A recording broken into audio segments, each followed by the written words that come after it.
might seem crazy what I'm about to say.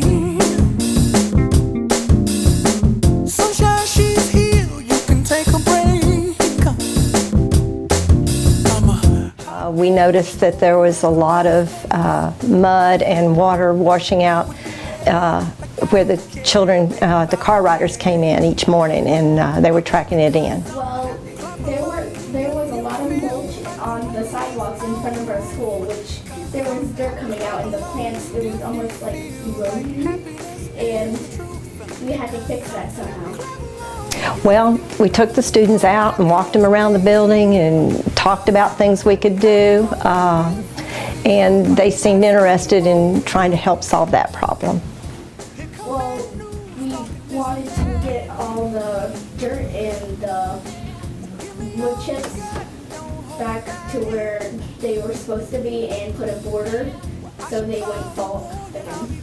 Well, our objectives were to get the borders and other supplies that we need from the gardening store, and then dig the trenches in the ground on the edges of the black mulch and then place in the borders. The objectives were to solve the problem of the mud washing over the edge of the sidewalk, and as we did that, we learned some practical real-life experience types of things.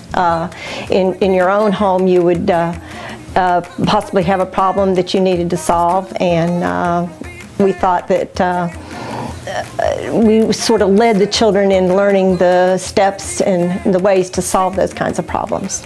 Well, a mud-free entryway to the school. They worked hard. They went out, we showed them the area, and came up with some ideas of ways that the problem could be solved. Went back to the classroom, did some research on the laptops. They researched materials that could be used, cost.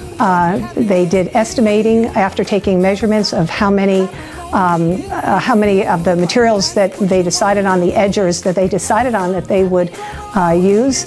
And then we got to work. And it helped the community and the students and parents as they enter the building each day. It also made the grounds look a lot better. I think everybody in the Spout Springs community, not only the students benefited from the actual project and all of the work that they put into it, both physical and mental, but the Spout Springs community, anybody that comes to our school and visits our school.